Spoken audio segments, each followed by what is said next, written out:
Good evening, friends and viewers.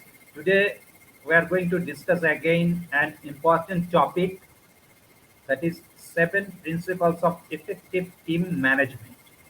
Any organization that wants to achieve better result or want to scale up in a higher means a higher level, they need to have they need to have effective team. Now there are some principles, so we'll be discussing all the principles, but only three principles we'll be discussing today, and rest of the four principles we'll be discussing in successive our shows. So first principle is that hiring process. Second is the value and the culture. Third, aligning with the organization vision and the mission. Fourth is the process management. Fifth, the retention of the talent. Sixth, motivation and recognition. Seventh, creating talent pool. So these are very important. These are very important points for an organization to scale up. Now today we will be discussing only 3 points. First 3 points, that is hiring process, values and culture, and aligning with organization vision and mission. We'll be discussing these 3 points today. Now today, Mr. Abid Mojumdar is the founder director of the Idea Factory is with us. He'll be explaining all these points in detail. So let's start the discussion. Mr. Majumdar, tell me that basically we are focused into SME, small and medium enterprises. So what is the problem in the hiring process? Basically, is that SME phase? Good evening, Mr. Mukherjee, and all the viewers. I think, first of all, let me welcome you to this fortnightly show because we are doing this regularly, and I hope you are watching them. And those who are leaving comments in the program, we are very happy with that. We are taking that as an important feedback for the program as well. With this little backdrop, let us start today's discussion. As has already been told by Mr. Mukherjee, we are going to focus on the SME business, and today we are discussing elements of team management. The first topic is about the hiring of employees for the SME. This is actually a continuation of the topic of the last discussion, wherein we have discussed how SMEs face challenge to attract the right kind of talent for their growth of their business, because businesses cannot be started alone. I mean, you need a team, and that team takes a lot of time to build up because the SMEs are starting and they don't have the essential money power to attract. They don't have the branding, yet they need good people to build the business. How does an SME handle the hiring process? How do they build a team? How much time does it take? Okay, these are partially we have discussed it last time, and let us tell you, it's not an easy job for an SME to build up a team because we have already discussed there are so many challenges. Because if you get good profile, they will not last long, which means that good people will join you, but you may use it for a shorter period of time, and as soon as they get a better branded job, they will leave your organization. Number two, you might be going for the second rung institutes, or the second level of candidates who may not get the best jobs in the market, but then they are not the best talent. But as an SME, when you are starting off, how would you handle the compromise between talent and pricing? You anyway cannot pay them more. We are seeing a lot of SMEs in our vicinity. We are talking to a lot of them, and let us see if we can add some value. First of all, we are not advising a startup to recruit people immediately. Okay, so what we are recommending is that when you are starting, you must be a solopreneur for a shorter period of time, which means that the entrepreneur himself should work around the problem, the products, and the customers, and see if he can build some traction around the whole process without hiring, which means that of course he has to get the product or whatever, which anyway he can outsource or get it done. But let us see if he can do it as a solopreneur, and I'm sure he would be able to do it solopreneur because that is his idea. So if it is his idea, whether he would be able to take it to a slightly bigger value, till before he starts attracting people.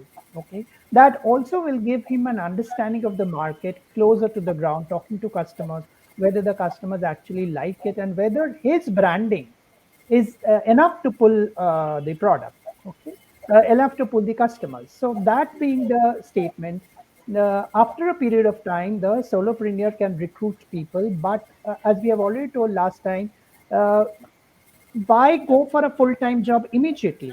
Because full-time jobs will be you have to incur fixed expenses, and you are not even sure of your revenue. Your revenue model is still not in place. We are talking of that stage when your revenue or your business model are still not fully in place, and whether you can recruit a team to help you out in the whole process.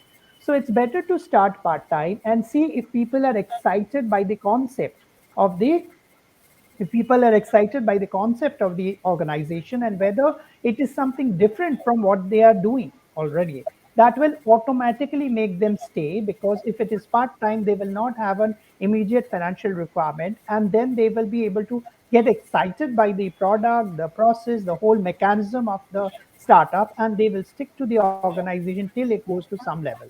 And it is always better to take the revenue facing people first, because they are the guys who are going to bring in revenues, and that might bring profitability. That will also entail a bit of a payout to the employees themselves, and that way you can actually build a small team of people who can bring your customers, like the sales and business development guys, who can actually bring certain assignments to you and see or orders to you and see if that can be paid up to them. And that might actually hold them back, because once you bring them in and you get some customers to them and then you pay them back, that will automatically motivate them.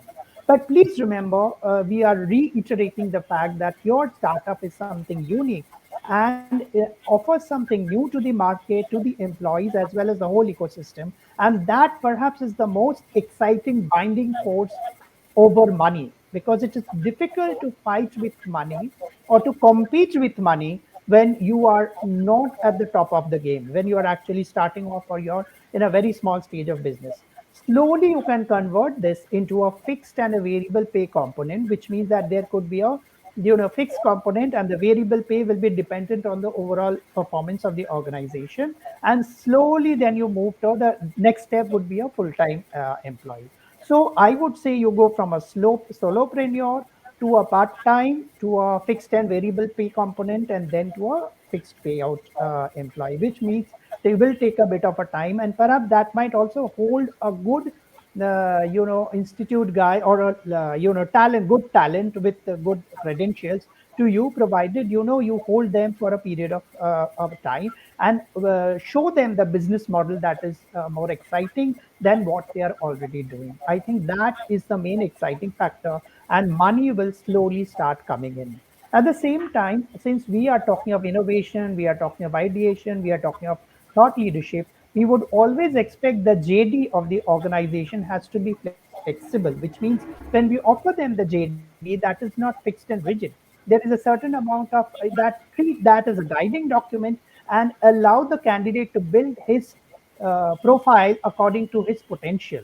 I'm sure the organization will have the allow the freedom of creativity and discuss. Of course, discussion with the organization is also important. Allow the candidate to build the JD to his own skill set or his own interest area. So over a period of whatever 6 months to 1 year, his JD might actually improve significantly to his own area of interest.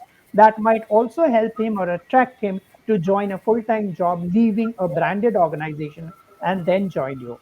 Typically, SMEs, if they in a normal process, if an SME has to attract a good talent, they have to pay more than a branded organization, because to compensate for the branded. But since in case your financials are good, of course you can do that. If your financials are not good, you have to take a step-by-step approach till you reach a full-time guy, full-time offer a full-time role.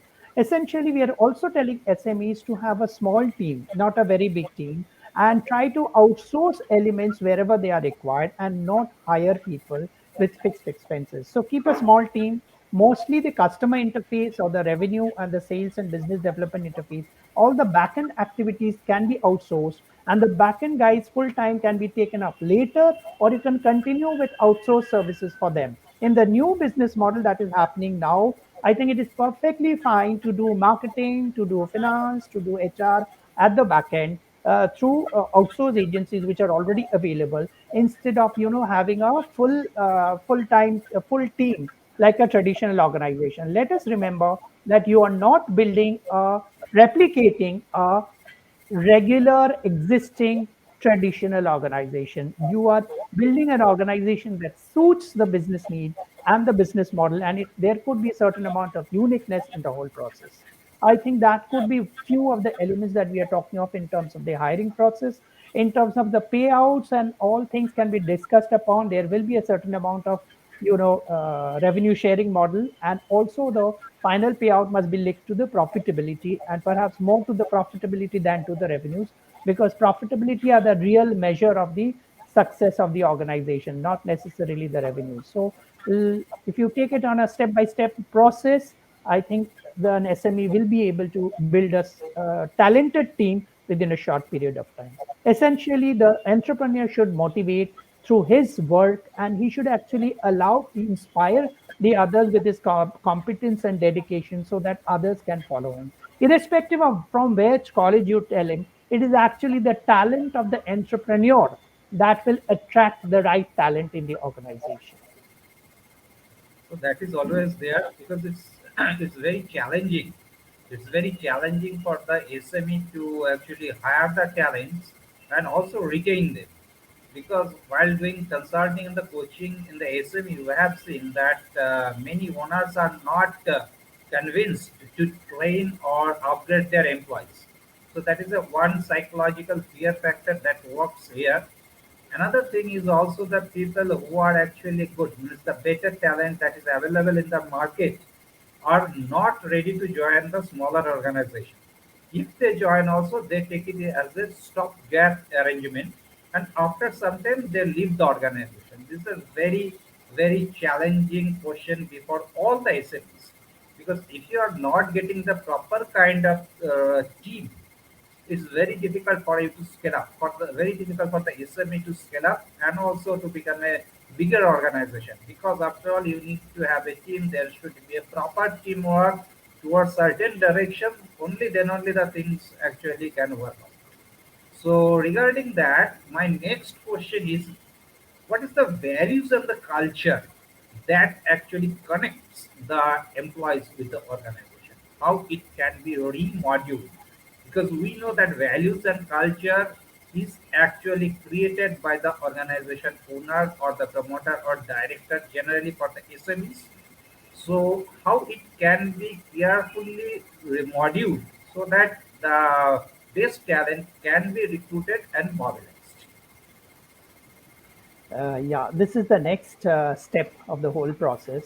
First of all, we talk a lot about values and principles over which an organization is built, just like the values and principles over which our lives are being built. So in the process, what we can talk about is the organization essentially, typically, it has it's better if an SME is started by a professional who has certain amount of work experience of 10, 15 years, because he would have seen what could be the possible values and which of the values that he has worked on, which would he want to retain in the organization that he is building in. So one of the major values that we always talk about, and which is a puts an organization as a very high esteem, is the trustworthiness. If you are actually trustworthy in everything that you do, in terms of your client interactions, in terms of your employee interactions, trustworthiness is one of the major values over which an organization can be built. That's one point. Secondly, a customer focus or a customer orientation. Any organization which focuses more on the customer automatically is flexible inside and builds up systems, policies, and mechanisms that will help him to serve the customer better. As long as that is mind, you are actually building up a very flexible organization. Other than that, since we are talking of innovation, we are talking of creativity. If we are talking of innovation, if we are talking of creativity, of course, principles that we are going to build into the, or the values that you are going to build into the organization. Respect for the individual. Also, inclusion and what do we say? talent management. These are all basic elements which actually go into building an organization. Even excellence as a way of life. There are organizations who are actually focusing on excellence. There's a term called business excellence.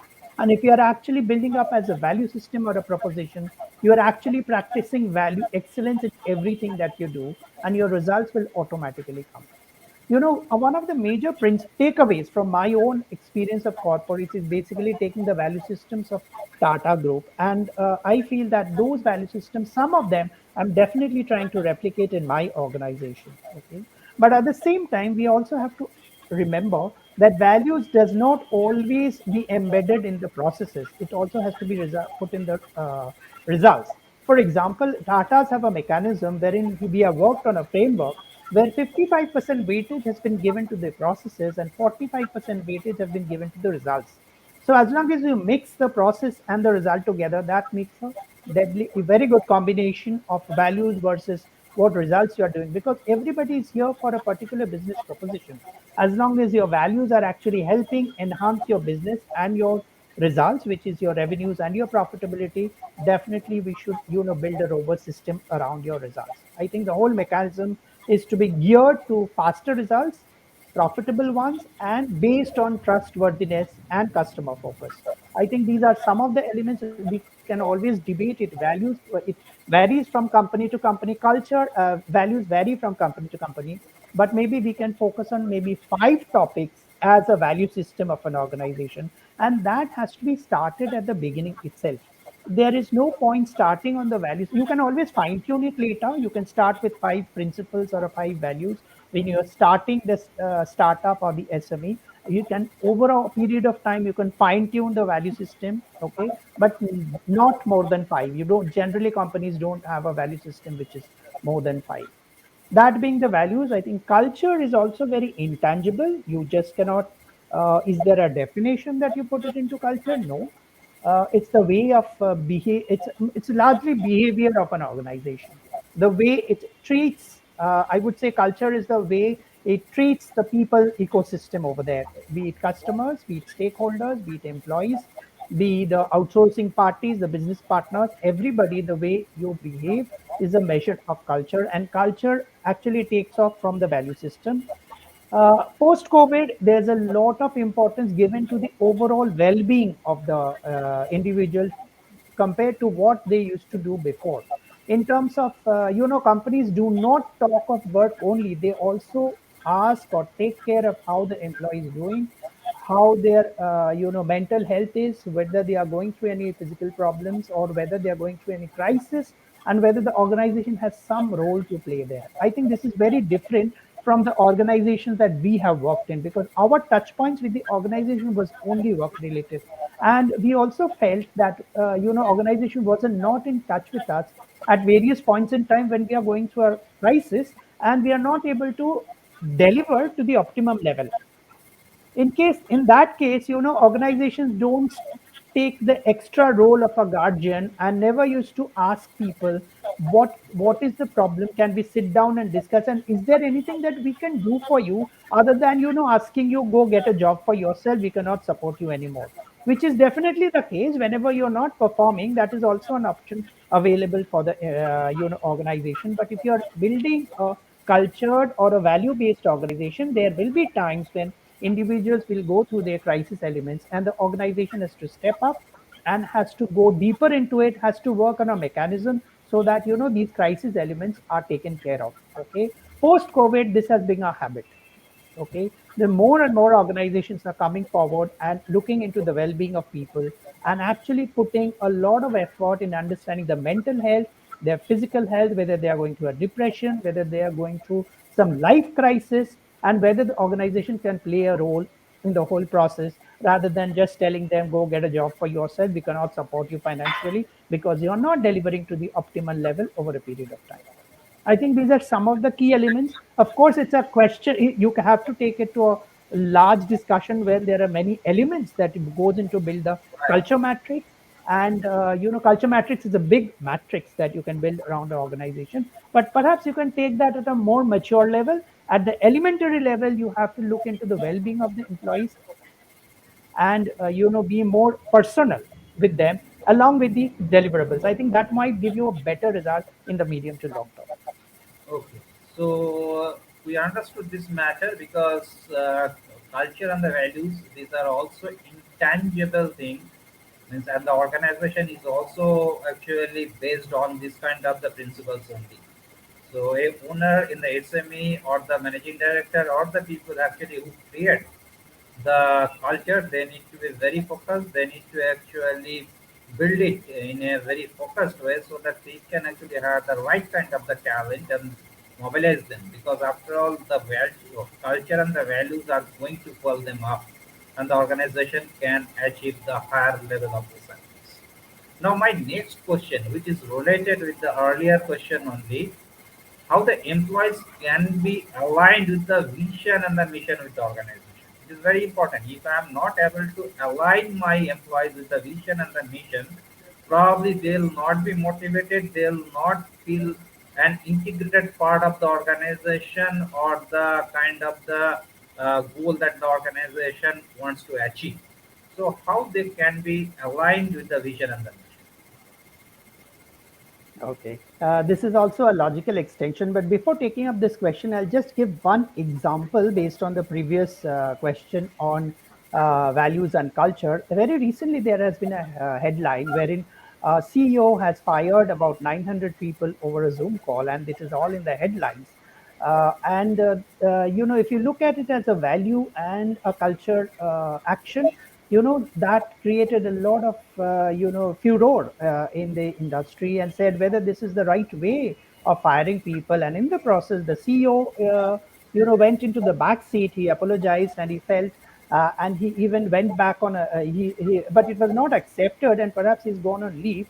This is also a way of saying that if the CEO doesn't imbibe the values of an organization, employees will not imbibe. In fact, that's why, if a CEO level these kind of values are not practiced, then how will the employees imbibe? So this is a very good example and a very recent example wherein you can say how value and culture have there has been a misfit between the CEO, the way the his actions, and the value that is expected out of him because of the position.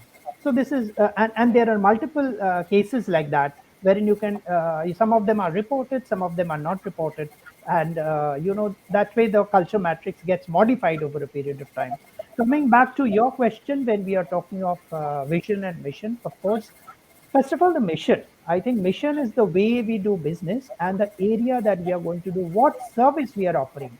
I think we discussed about the purpose of individuals, or the why we are into business. Here, it is the purpose of the business we are talking of, and how what kind of value it is being going to add to the customers, and what problem it is going to solve for the customer. That has to be laid out very fast, very clearly, which gives them a boundary within which they are going to serve the customers.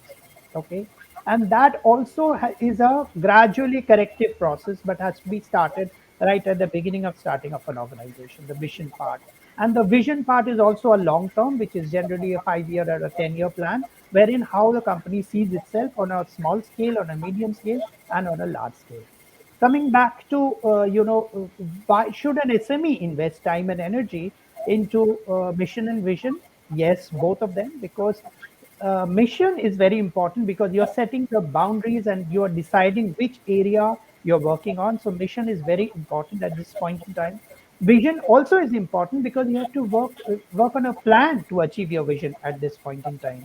And let us also understand, as I told you before, mission and vision cannot be is a, not a static mechanism which you can decide today, but you also have to evolve it over time. Okay. Coming to the fact to the mission and vision, let us also involve that every individual also today, when we are talking of the new generation, they will also come with their own mission and vision statements. Like, this is what I want to be in the next 5 years. This is what I want to be in the next 10 years. And does the organization mission and mission translate into fulfilling the mission and vision of the individual also? So there has to be a match between the two, and then only a team can be built. This is also connected to the team, because if you're actually putting the mission and the vision of the organization right at the beginning to the individual and ask him to follow, he can follow it only to a limit, as long as it doesn't contradict with his own mission and vision, on his own growth plans, how he sees himself in the next 5 years, his 10 years. As long as it helps him, he will imbibe it. If it doesn't help him, he will not be able to imbibe it. So there has to be a continuous process of matching the organization mission and vision to individual mission and vision.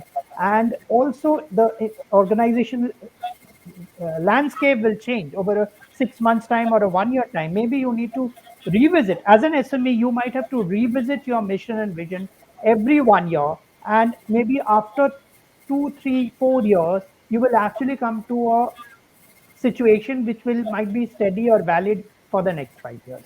Okay, but let us remember the mission and the vision and the values, they are all connected together. Mission, vision, values are all connected together. They go as a package. And if you have to build a long term sustainable organization which can last for more than 50, 60 years, you will also have to give a special amount of time initially to lay the foundation of these mission, vision, values, and that will only be practiced later on over a period of time. As business picks up, you may not have that much of time to spend so much on mission, vision, value. I remember my own experiences. Suddenly a new CEO came and the organization was in a very mature state of the business.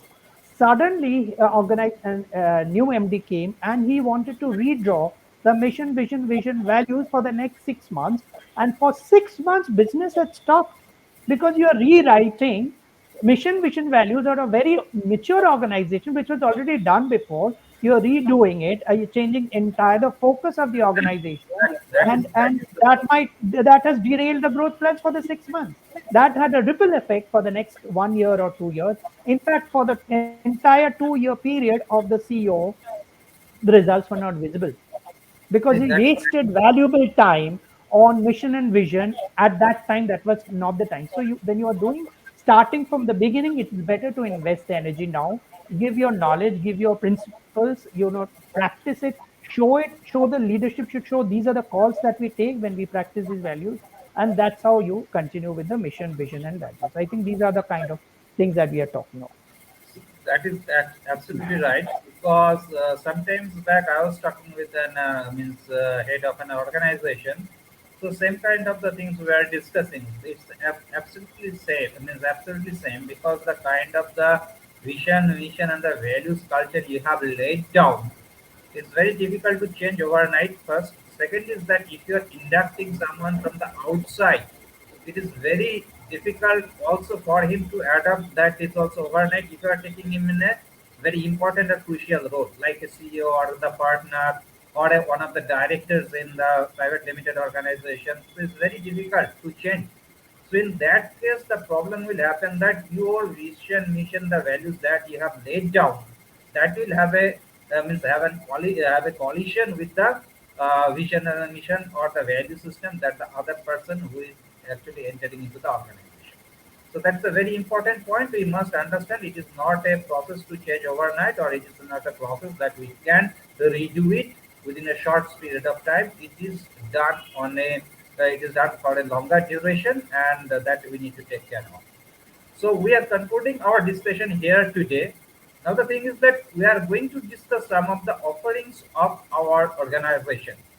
Myself, I am from the iSTRATEGIC. Basically, it's a business coaching and consulting organization. Business coaching and consulting based on Indian management philosophy, and basically I'm into the transformation strategic management. And Mr. Abil Mojumdar is the CEO and the director, also the founder of the Idea Factory. Basically, that's a organization in thought leadership. So both of us combinedly we have made a kind of the program. So we will be discussing this kind of the program that we can offer for the SME or the small medium enterprises for their growth and to scale up into the global level. So I would ask Mr. Majumdar to talk about his offerings, then I will be talking about I think the offering at this point in time, first of all, we are trying to propagate a term called thought leadership, which I have been discussing in all the sessions so far. And obviously, we have reached a stage when we are going to offer it as a program to our clients. Okay, so what is thought leadership and what is the kind of benefit that our client is going to get out of it? Okay, so basically, thought leadership, as you can understand, is a first level of leadership wherein you are actually trying to bring about a change on the status quo and bringing new systems, new products, new thought processes in the whole system and changing the market on a continuous basis.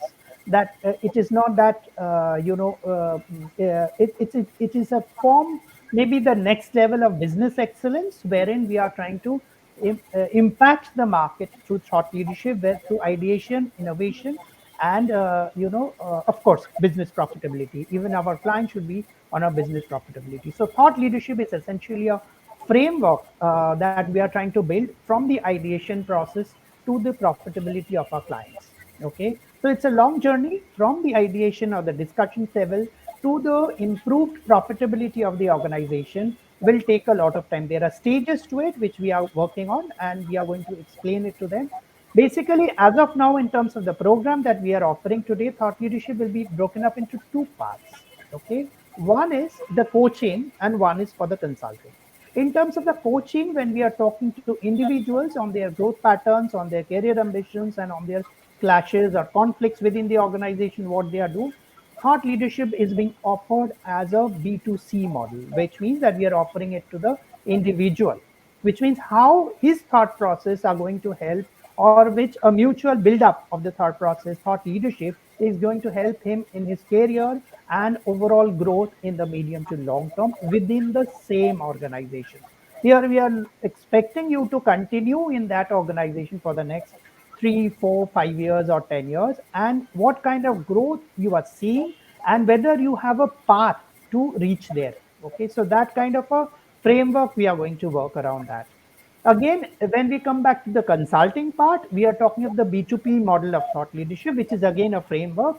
As we have told you, it will talk about the thought processes, the frameworks, and the results.